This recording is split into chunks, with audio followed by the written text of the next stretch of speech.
Hello, I'm Justin. And I'm Paige. And we are Being Adventurous. On this episode, we thought it would be useful to give everyone some insight as to what our car history was like, because we think that kind of will give you more insight to what we value and how we look towards our future car purchases. So I'll start off just by giving a brief history for myself. Growing up, my parents were very big into fuel efficiency.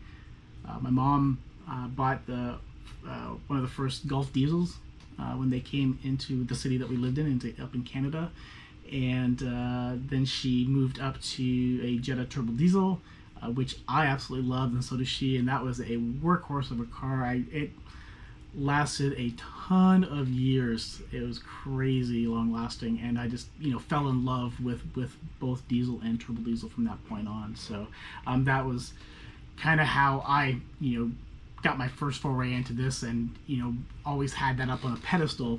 So when I was finally able to financially afford one, because they Volkswagens at the time when I was looking at these were more expensive than domestic vehicles, and my salary wasn't back then wasn't where it is today type thing, so I could only afford so much. So I always had to leave it on the pedestal and buy something else just to get me around and get me to and from my job. But when I was finally able to get to be able to afford a Volkswagen, the first time around they didn't have the turbo diesel here in the US when they revamped the body style, the 2005.5 body style. But as soon as that came around, that's when I jumped at the chance to get a turbo diesel Jetta. But I got the Cup edition, because when I saw it, because I had the body kit, it was the same body kit, or a very similar body kit that they used on the Golf GTIs, which they called the Bunny edition, I think it was called. Which Paige used to mock me when I sat in the Golf version. She thought she was that's a woman's car. Yeah.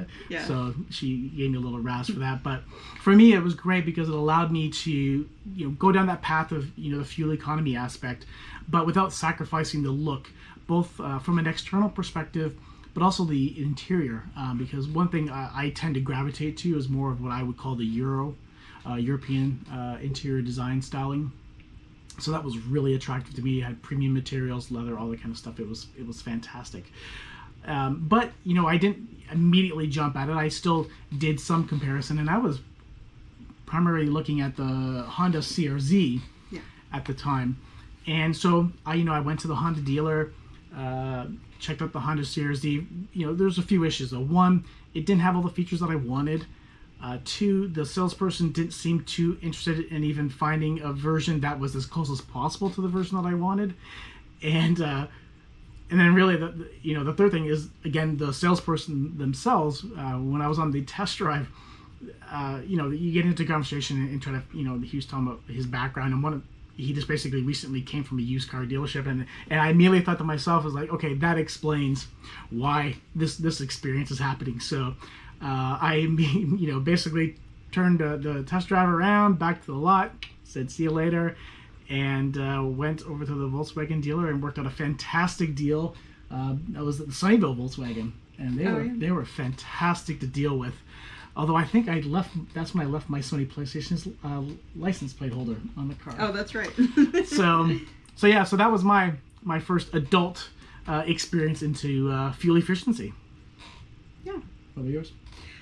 So for me, I was looking for a commuter car. I was traveling with work and needed to commute in and around Los Angeles, and decided one of the benefits of having a hybrid or an all-electric vehicle at that time was you could drive in the HOV lane as a single occupancy vehicle. So I thought, well, this is perfect. I don't want to have to sit in LA traffic for hours at a time, and I want something that's fuel efficient because I'm going to be driving all over Los Angeles. So we looked at a couple of different things and just ultimately decided that the C-Max was going to be the best thing. I was looking to do a lease because I didn't want to commit to that full long-term electric vehicle or hybrid purchase at the time. Batteries were new. Mm-hmm. Yep. And we didn't know how long they were going to last. We didn't know how I would like it. I didn't know how long we would be in LA, you know, so that was another thing, you know, at least with the lease, it was 3 years and out. So we had looked at all of those different options. With the lease, I was able to get the dealer incentive for the government. What is it? The incentives that the government offered, the dealer was able to activate on it themselves, but they passed along those savings to us. Right. Yeah. So that was great. So yeah, that was definitely a benefit, and I was looking to get something smaller. I think at the time I had Kia Sportage. Yeah, that's what because we had the Kia Soul first, then we upgraded to the Sportage. And so it just made sense to. I wanted something lower to the ground, not going to use as much gas, and we were at a location where we were living. We had free valet parking. They would plug in the car for me overnight. It was always on hand, and I loved it because I didn't have to wait for my car in the morning because it was always in the garage charging. So that worked out really well, and that was just a good decision at the time. Yeah, and that was the C-Max Energy. Yes, C-Max Energy. Plug-in hybrid. So then, once your lease was up, that was kind of the next inflection point for us was essentially defined by the end of her lease. Right, but I think you're skipping over what you did when I purchased my C-Max. Oh, that's right. I almost forgot. So, I do like the sporty aspect, and Volkswagen, which I do love Volkswagens. After I got my Jedi Cup Edition, which I still love to this day. I wish I had it. They announced their Volkswagen Golf R300s and R400s. Basically, they're higher end than the GTI. So great little hatchback, hot hatches. So we went to the Volkswagen dealer in downtown LA to see if they had one. They didn't, but they happen to have a Golf Electric, and so for a brief moment in time, I considered it, but it just wasn't well appointed, and while it would have served my purposes effectively because I lived and worked in the same building, so I guess you can probably question if I needed a vehicle at all. It just didn't really do it for me. So I continued down the path of really the Golf R is what I was wanting to get, and that was right when it was rolling out, and virtually every dealer was very difficult to work with. They either had significant markups to it, or they wouldn't allow you to test drive. Exactly. Right. And that ended up being a problem because we called the dealer. It was in Santa Monica. Made sure they had one. Set up a test drive appointment. Went in for the test drive appointment, and that's when they said they don't allow test drives anymore because apparently someone during the week had banged up the rim on a curb, so they wouldn't allow anyone to test drive it. And theirs themselves, it was marked up, even though they added accessories to try to absorb that cost and kind of justify it. But they had it marked up, and so they expected people to commit to spending that much money, which I think at the time was about $45K US, without even test driving it. And I tried to explain to them, like, here I am, driving in with my Jetta Cup Edition, so I'm a Volkswagen customer, and I want to be remaining a Volkswagen customer. And their only reply was, well, we'll give you like a $25 gas card as apology for having you come down and not get your test drive. So I was super pissed, and then that is what led to when she bought her C-Max Energy. The exact same day I bought the Focus ST, and luckily the dealer, which was in Glendale, I forget the name. Star Ford. Star Ford. In Glendale, fantastic. We dealt with the internet sales rep. I think it was Andrea. I'm not sure. Fantastic. We got a great deal on both cars. It just, the process was super smooth. Couldn't really be happy with the dealer.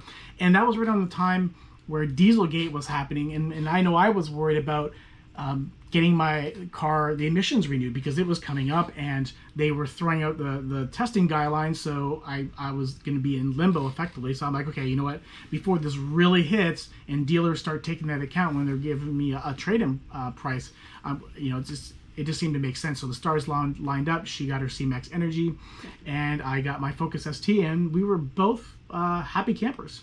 Yeah, Yeah. I think so. And then And then now, lease renewal time. lease renewal. So we ended up moving from Los Angeles to Oceanside. Yeah. And I still worked in Los Angeles. So you're looking at 150 miles. Yeah. Yeah, something like that. Commute daily. So leasing no longer seemed like a viable option. I was eating up those miles on my car. Eventually, I was able to do a rental car with work, which was nice, but I still drove, I think, that for 4 or 5 months back and forth. Still went over the mileage. Sure. Went over the mileage, and that lovely Star Ford dealer reached out to us and said, hey, I see your lease is expiring. Why don't you come in? Let's see what we can do. And I was concerned because I knew it was over my miles, and I didn't want to spend a lot of money, but I wanted something different. I didn't want to be in a lease any longer. I wanted to purchase something, but I still wanted that single occupancy, HOV access, and I wanted those incentives, the purchase incentives. So we went in, and I wasn't really sure what I wanted. I kind of looked around at a couple of different options there. I think before we even went to Star Ford, we had looked locally in Oceanside. I looked at originally we were looking for the Chevy Volt. Yeah. Because that was popular. It was popular right. at the time. But we went to one dealer, and they're like, oh, we have a Spark. Yeah. Why don't you try the Spark? Let's just sit in there. I sat in that car, and I was like, back in the day when I was young and in high school, I had a Chevy Spectrum. It was crap. And that's what this felt like. It felt like I was just sitting in a big old ball of plastic. And I thought, have you met me? This is not me at all. I need something a little bit nicer that I feel I'm going to be in this car for hours at a time. And I want to be comfortable. And that just wasn't it. And neither was the Volt. No. I mean, the exterior styling for the Volt is okay. Interior is this horrible cheap plastic. Yeah. It was just a huge turnoff. So we went down the path, and we checked out what next. The Kia Soul. Kia Soul Electric. Yeah. Which we had a Soul before, so it was a special edition. We loved our Soul. In fact, our daughter still has that Soul. Yeah, it's still alive today. Yeah. So we checked the Soul, and there wasn't it wasn't a huge negative to it per se. It was a standard Soul with the electric battery. Sure. And then there was some concern about, I am doing all this driving, and so maybe this isn't the time to go fully electric. Right. Can I charge it? Is there going to be that access? So we went back to Star Ford and kind of explained. Which was down the street from the Kia dealer. From the Kia, yeah. It's from the Kia dealer. And kind of explain what we were looking for. And here I had this C-Max. I was okay maybe doing another C-Max, but I wanted something maybe had a little more room inside for passengers for when we had company, because, everybody comes to visit you when you live in California. So they said that they had this Ford Fusion, and my biggest thing was, I want the sunroof, and I want the electric seats, and I want the heated seats, and I want keyless entry, and there were all these things that I, checks off. I have to have this, I have to have this, I have to have this. And so they're like, we have one that's really similar. We'll take you over to the back lot and let's go see what it is. And I said, okay, but I don't want red. I will not drive a red car. And so they took us over to the back lot. Well, it's not red, it's burgundy, I think is what it Burgundy, is. Yep. Burgundy. And it's beautiful, and her name is Melisandre, and I fell in love. And the only thing it didn't have was the side assist or lane assist or something like that. I think that was really new at that time, and they weren't coming with that, or at least in this. So it's a Ford Fusion, Energy, titanium, and she's very nice. I still like her. I'm still very happy with her. And then while we were there... while we were at the dealer before we went over to the secondary lot, I was asking about the Focus RS because there was the announcement that was going to be the last model year for it. And it was a car that I had my eye on before because it was a year after I bought the ST when it came out, and one of my coworkers just kept busting my balls over it the entire time. And rightfully so. It was a fantastic car. Faster than what the Golf R was. at the time, not by very much, but it was. And then that was still in the back of my mind. So I was, asking like, do they have any? What were the colors? Because I really wanted the Kona blue, because I think that's a fantastic color for that style. They didn't. They just said they had gray. I'm like, okay, I'm fine then. So when we went over, yeah, she fell in love with her Burgundy Beast Melisandre. I just saw the RS out of the corner of my eye, so I just moseyed on over. Well, she was enjoying her visit with her upcoming new car. I walked over to the RS. Well, it was unlocked, so I sat in there. As soon as I sat in there, I'm like, now I gotta buy it, because it was this love at first sit, as well as love at first sight. I mean, it's called shadow. It's a shadow gray color, and it looks so sharp. It's fantastic. Oh my god! So yeah, Star Ford, bless their hearts. 2 great deals again. Right. I mean, they made a great deal on both of them, right. And yeah, it was just fantastic, and it gave me the speed that I liked, gave me the interior that I wanted, had all the features that I care about. The downside, of course, is it's standard, which for performance enthusiasts, that's typically what they like. But the reality is, I mean, I'm not the greatest shifter in the world, so and that was my first experience with launch control, for example. So when I first tried it, it's so much fun. It's fun. You just have to remember to shift. Yeah. And the first time I didn't, and I stalled out. But I'm never gonna reach its maximum speed or anything like that. So, but I still love this sensation because it was much faster. It was much faster than my ST. So it was a great step up for me. And you kept interrupting me. Like every time I was trying to talk about what my car had, what my features were, he would go, okay, so what kind of deal can I get on this? How much is that? What's my trade-in? I'm focused. Like, it's my turn. This is about me. This is why we're here. We can deal with you later. And that's why we were there, for her. Exactly, yep. But I had to steal the show. Yeah, always. Yep. So I guess that's just a little bit of our history with the cars. Well, yeah, and basically, we've been keeping an eye on, the hybrid / EV scene, and I think we just came to a point where it's like, okay, I don't know if we necessarily had new car fever or anything like that, but we saw some, great designs. I feel like it was my sister. It's my sister's fault. Her sister started it. She saw... Even though it was maybe jokingly, she started this. Yeah. She saw somebody driving around, and I guess it was our local dealer was using the MACH-E as a loaner car. Yep. And so she happened to be behind somebody who was driving it. She's like, oh gosh, I saw this electric Mustang and it's really nice, and I think that's got to be Justin's new car. And so I looked it up online. I'm like, well, maybe it's my new car, Yep. And I mentioned that to him, and he goes, oh, I've already been looking at those. Yep. And so that just kind of started us down this path where, okay, let's do it. Yep. Let's figure out what we want. So that's where we're going to leave this video off. Sure. And the next video we'll restart there and kind of go down that process of what we looked at, how we evaluated, and all that kind of good stuff. But until then, take care. Be adventurous with us. Thanks.